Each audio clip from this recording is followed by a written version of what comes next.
The day Elias Boone decided to sell his land, the sky hung low and colorless over the plains, as if the world itself had lost the will to argue with him.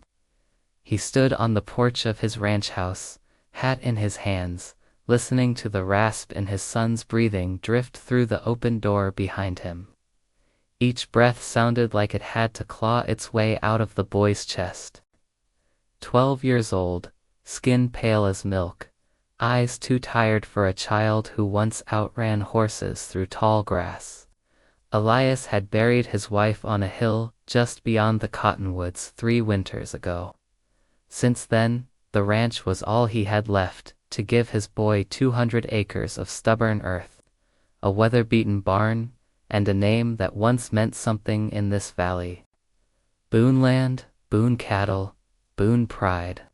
But pride didn't stop sickness. Inside, Samuel lay wrapped in quilts, staring at the ceiling beams. When Elias stepped in, the boy turned his head, forcing a smile that broke his father clean in two. "You going to town today, Pa?" Samuel asked, his voice thin. Elias nodded. Just for a spell. They both knew what that meant. The doctor, in Dry Creek, had already said the words. Elias couldn't forget. If the boy's to live, he needs proper medicine. Denver, maybe farther east. It won't come cheap. Cheap was a word Elias Boone had never known how to live by. The ranch sat 30 miles from Dry Creek, surrounded by rolling prairie and silence. Elias had built it with his wife when they were young and foolish enough to believe hard work always paid its debts. Every fence post carried a memory. Every field held the echo of laughter. By noon, Elias rode into town on his old bay gelding. Dry Creek was alive with dust and noise wagon wheels, shouting men, the clink of bottles from the saloon. He tied his horse outside the bank, paused, and looked up at the sign as if it might offer mercy. Inside, the banker spoke softly and shook his head too many times. "The land'll sell," the man said, eyes flicking away. "But not for what it's worth. Times are lean." Elias swallowed. "What it brings, will it be enough?" The banker hesitated. Enough to try. That was all Elias needed to hear. By the time he stepped back into the sun, his name had been written away in ink, traded for a stack of bills that felt far too light in his pocket. He walked past the saloon without stopping, past the general store where his wife once argued over flour prices, past men who nodded, already knowing. Word traveled fast when a man fell. Near the edge of town, Elias sat on a hitching post, elbows on his knees, staring at nothing. The money lay heavy with consequence. He had saved his son but stripped him of everything else. That was when the stranger spoke.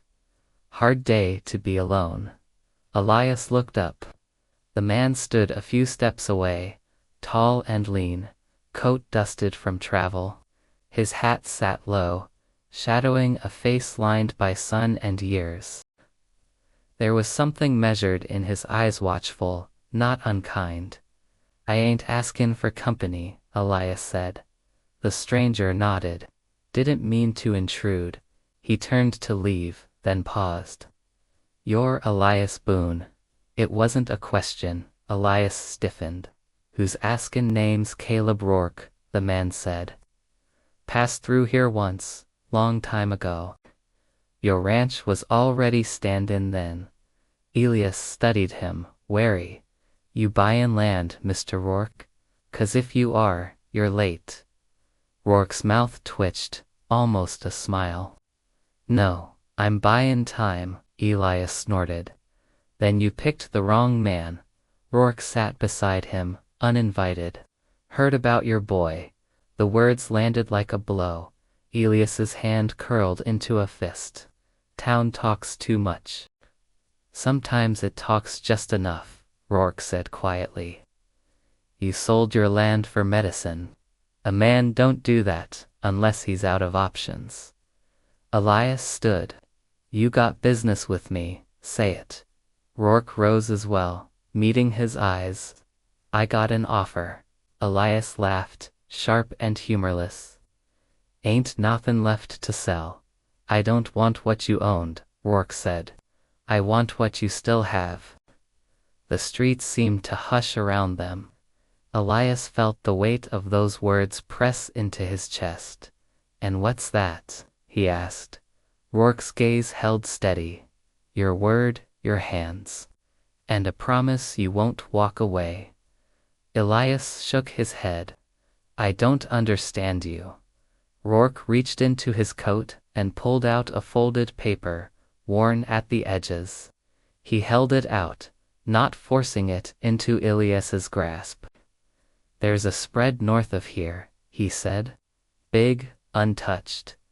Needs a man who knows land, knows cattle, knows what it means to fight for something. Elias didn't take the paper. Why me? Rourke's eyes softened, just a fraction. Because you already proved you'd give up everything for your son. The wind kicked dust across the road.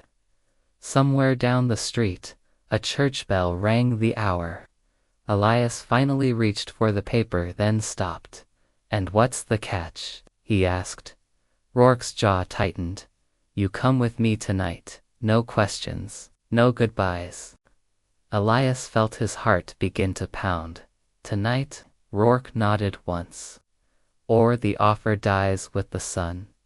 Elias looked toward the road that led home, toward his sick boy waiting under borrowed blankets, and back at the stranger whose offer felt like both salvation and ruin. The sun dipped lower, and Elias Boone had to choose.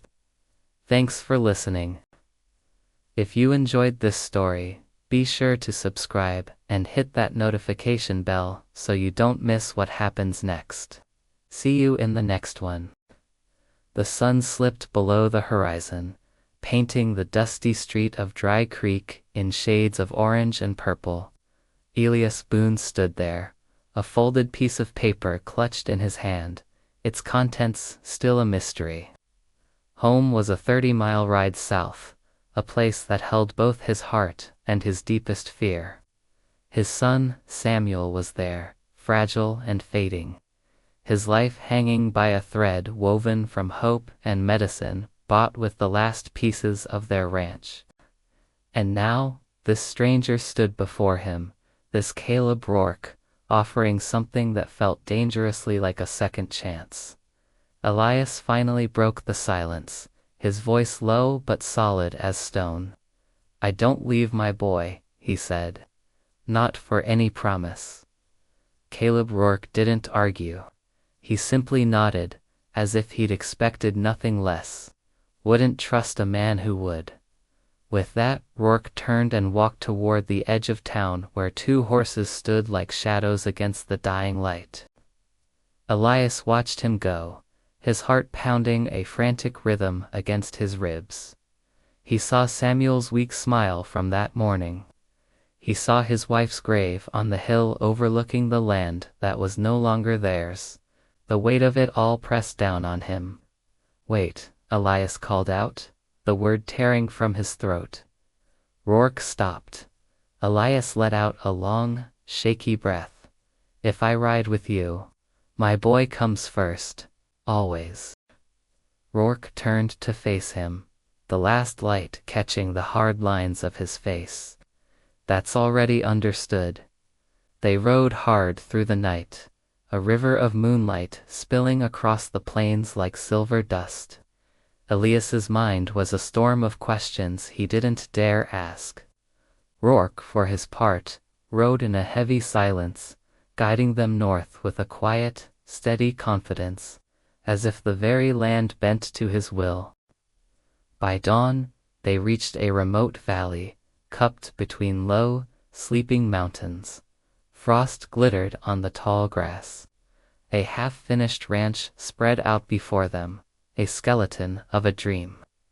It looked wide, raw, and full of a tough, stubborn potential. New fences leaned like tired old men. The frame of a barn stood unfinished, its ribs exposed to the cold morning sky.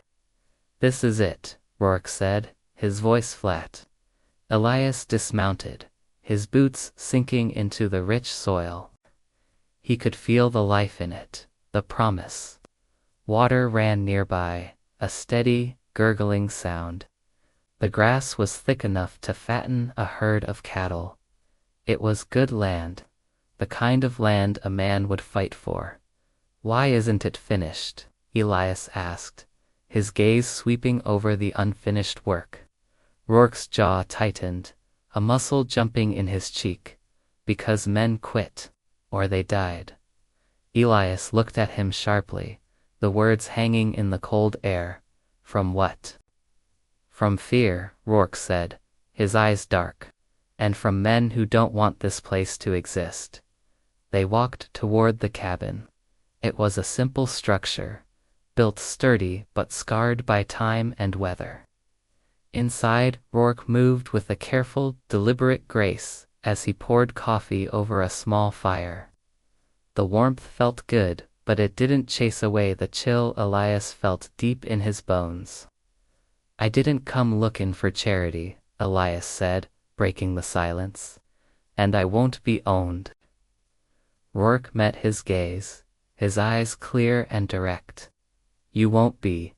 This land will be yours to run. Half yours, in truth, earned. Half," Elias echoed, the word tasting strange on his tongue. Rourke nodded. "The other half stays mine, for now." "For now," Elias repeated slowly, and later, Rourke hesitated. It was just a brief pause, a flicker of something in his eyes, but it told Elias more than any words could. "Later," Rourke said, "depends on how honest you are with me." The days that followed were filled with the kind of hard, honest work that makes a man sleep soundly at night. Elias threw himself into the labor, driven by a hunger for purpose he hadn't realized he was starving for. He repaired fences that sagged like broken teeth, mapped out grazing paths through the thick grass, and corrected the mistakes of the men who had come before him. Slowly, piece by piece, the ranch began to breathe again. It began to feel like a home. But trouble was a shadow that rode the edges of their valley. One afternoon, Elias spotted riders on a distant ridge. 3 men, their dark shapes stark against the bright sun. They didn't approach, they just watched. And then, just as silently, they were gone. That night, as they sat by the fire, Elias confronted Rourke. "You said there were men who didn't want this place to exist. Who are they?" Rourke stared into the dancing flames for a long moment before he spoke. "A cattle baron, name's Hollis Grain. He owns just about everything east of here. He thinks this valley should be his too. And you," Elias pressed. "What's your connection to him?" Rourke's voice was quiet, heavy with a past Elias could only guess at. "I used to ride for him." The words settled between them like stones. "Used to?" Elias asked.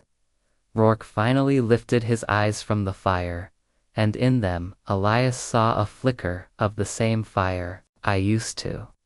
Until I saw what he does to men who stand in his way."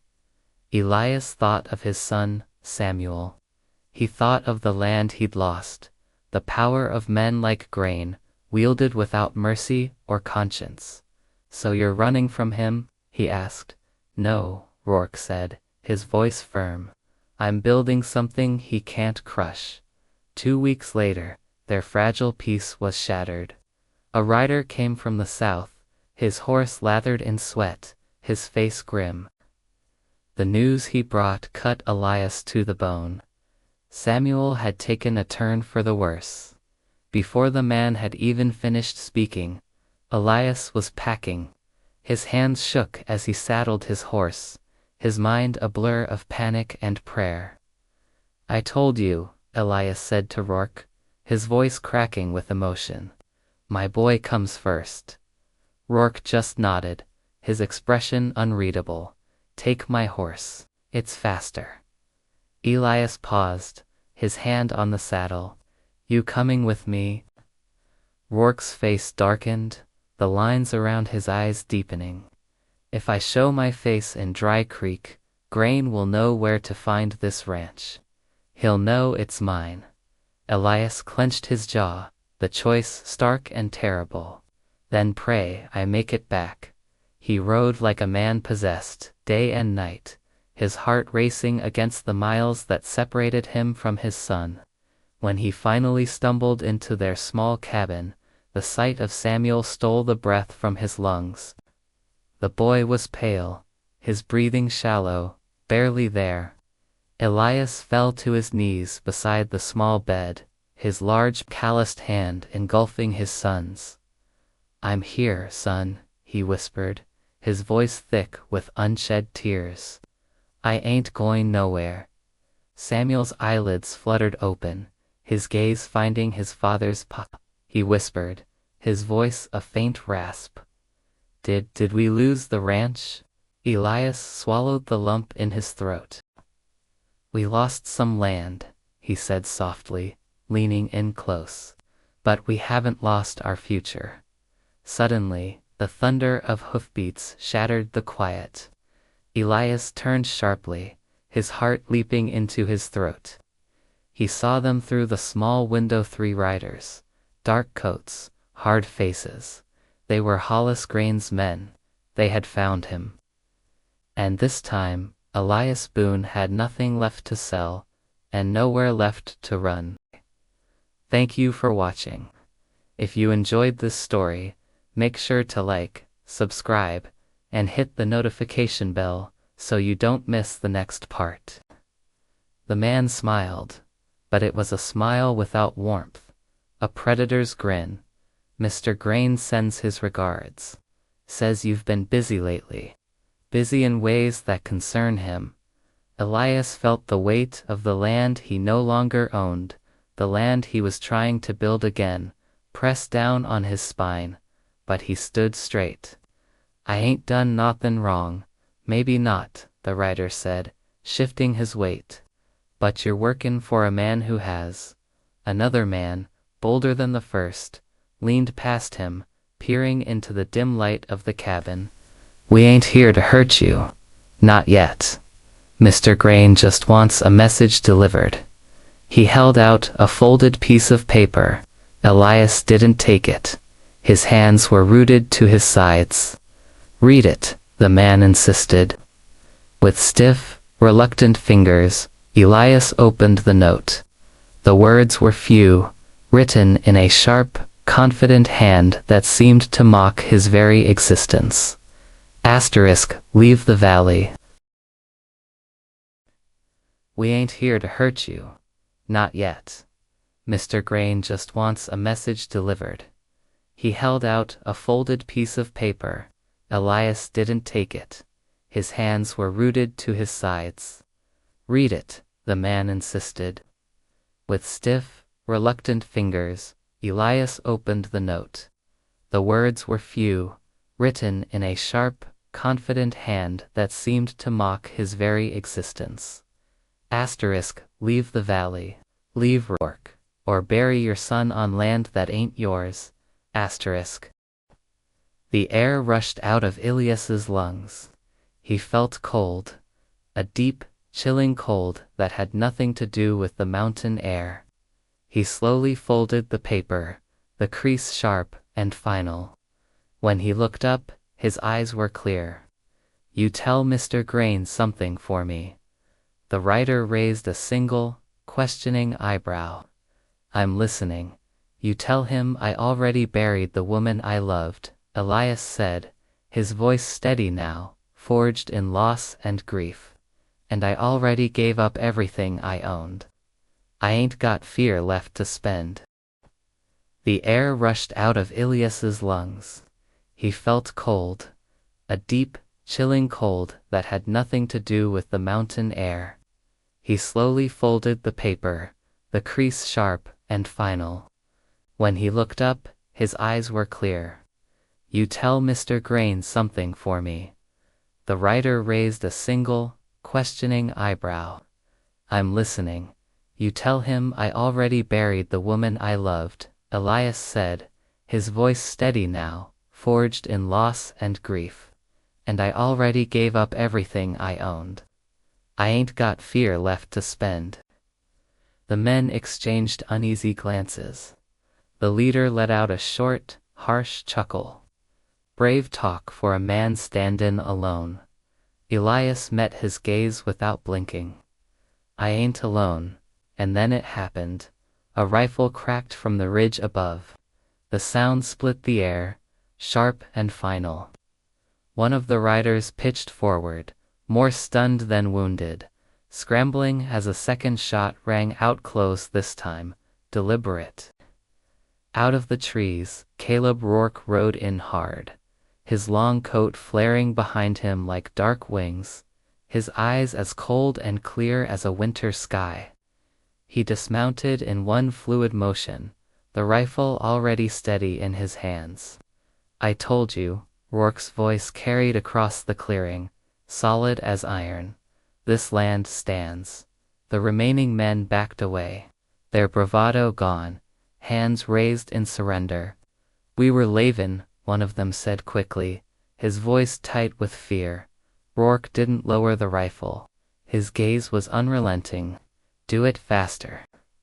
They mounted and fled, kicking up a trail of dust in their hasty retreat. For a long moment, only the sound of the wind whispering through the pines broke the silence. Elias sagged against the doorframe, the strength leaving his legs all at once. Rourke crossed the distance in 3 long strides and caught him by the arm before he could fall. "You came," Elias said, his voice thick with a mixture of disbelief and overwhelming relief. Rourke just nodded, his expression unreadable. "I told Ulitter, depends on honesty." "He's strong," Rourke said softly, looking up at Elias.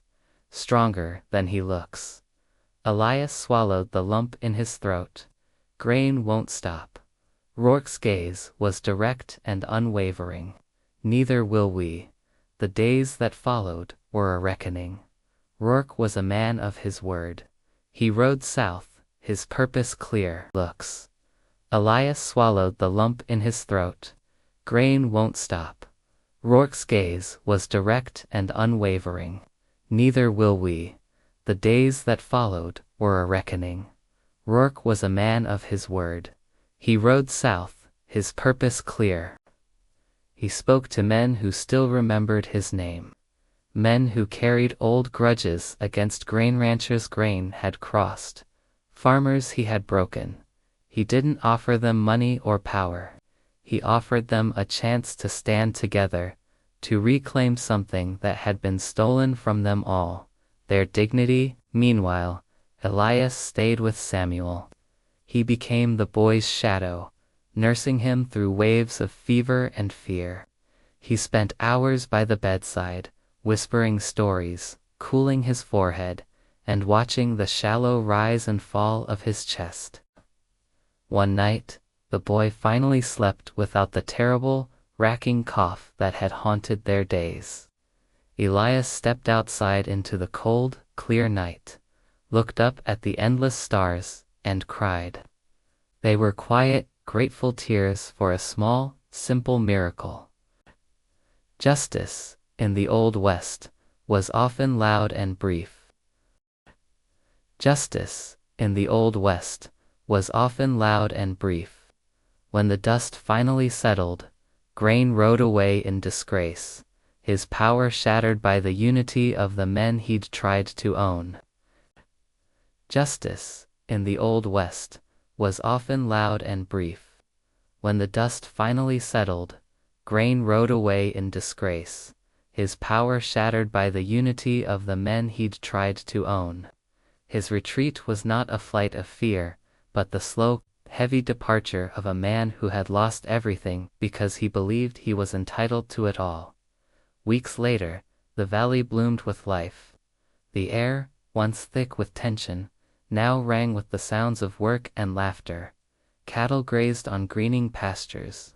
Fences, once broken, now stood straight and true. Weeks later, the valley bloomed with life. The air, once thick with tension, now rang with the sounds of work and laughter. Cattle grazed on greening pastures. Fences, once broken, now stood straight and true. The ranch breathed again, an honest, living thing. One sunny afternoon, Samuel walked outside for the first time, leaning on Elias's arm. The warmth of the sun touched his face, and he smiled a real smile this time, one that reached his eyes. He looked around at the vast, open land. Honest, living thing.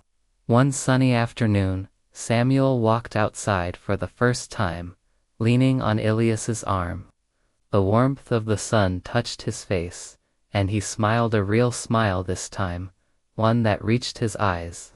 He looked around at the vast, open land. "Pa," he said, his voice quiet but strong, "this place feels like home, feels like home." Elias looked across the land he had fought for. He saw Rourke in the distance, mending a gate with steady hands. He saw neighbors riding past, offering nods and waves of shared understanding. And he felt something he hadn't dared to hope for, a future. "It is," he said, his voice filled with a quiet certainty, "because home ain't what you own, it's what you protect." That evening, as the sky turned to shades of orange and purple, Rourke found Elias watching the horizon. He handed him a deed, signed and sealed. "Half's yours," Rourke said simply. "Like I promised." Elias looked at the paper, then back at Rourke. He gently pushed it back. "No, all of it. We build this together." It wasn't a negotiation. It was a statement of fact. Rourke studied him for a long moment, a slow, genuine smile finally touching his lips. "Fair enough." As the sun sank behind the mountains, casting a golden glow over the valley, Elias Boone stood with his son by his side.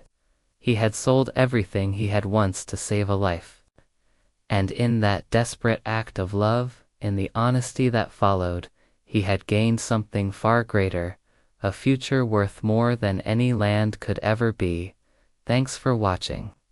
If you enjoyed this story, don't forget to like and subscribe for more.